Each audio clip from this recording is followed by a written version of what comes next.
Once upon a time, a poor woodsman and his wife had 3 sons, and though they struggled, they had one great gift. The woodsman's wife was the cleverest woman in the land. People said she could solve any problem. The king had heard of this woman and wanted to know more about her, so he called all his wise men to court. "If there is a woman who is this wise, I want to reward her," said the king. "But if this is untrue, we must punish her and her family. We cannot have these rumors flying." The wise men came up with a plan. They sent a poor fakir, a Sufi mystic, into the forest near the woodsman's home and announced to all that the fakir in the forest would read anyone's future. The woodsman at once sent his eldest son. "Go find out your future," he said. "Find out if you shall always be poor." The oldest son walked into the woods until he reached the fakir. "I wish to know my future," he said. "I can tell you," the fakir answered, "but first you must explain something I will show you." And he magically caused a scene to appear. A vast field filled with stalks of grain was surrounded by a fence made of sticks. As the boy watched, the sticks turned into reaping tools and cut down every stalk. Soon there was only a barren field, and then it vanished.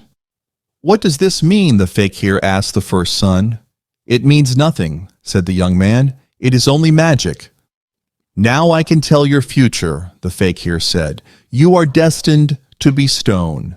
And he turned the young man into stone. When his first son did not return home, the woodsman sent his second son into the forest. "Find your brother and learn your future if you can." Before long, the second son came upon the fakir. "Can you tell me where my brother has gone?" he asked. The fakir said nothing. "Well," said the second son, "can you tell me my future?" "That I can," said the fakir, "but first you must explain something." And this time he conjured up a scene of a calf and her mother, a healthy cow.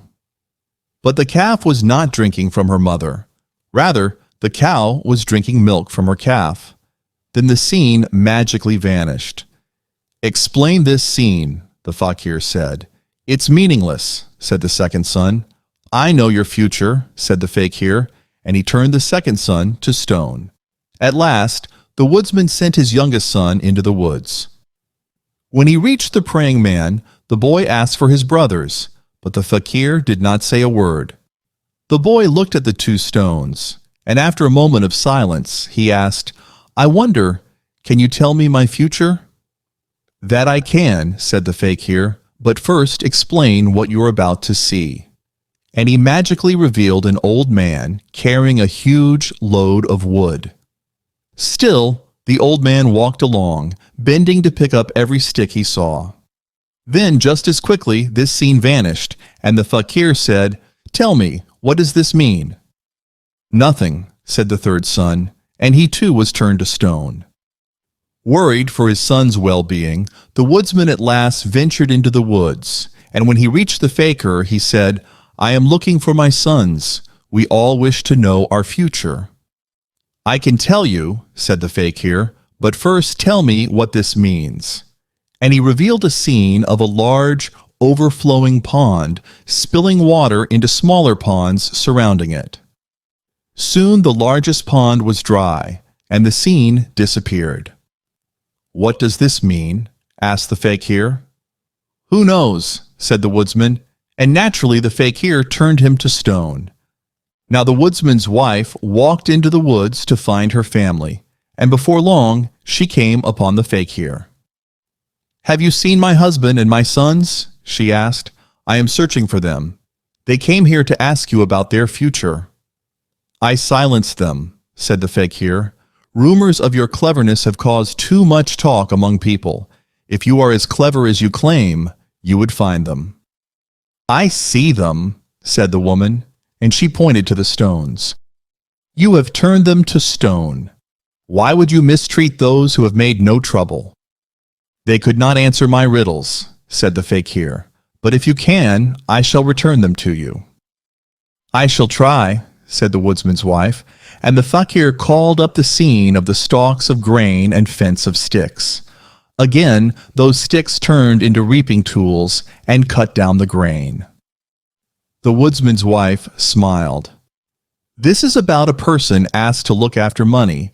The rightful owner comes to ask for its return, but the caretaker has used it up and has nothing remaining.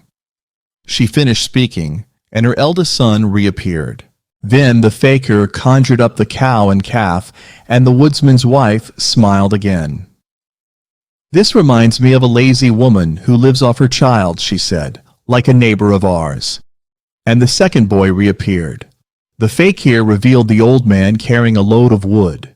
As he gathered sticks, the woodsman's wife bent her head and said softly, "Ah, the image of someone never satisfied with what he has." And so the third child reappeared.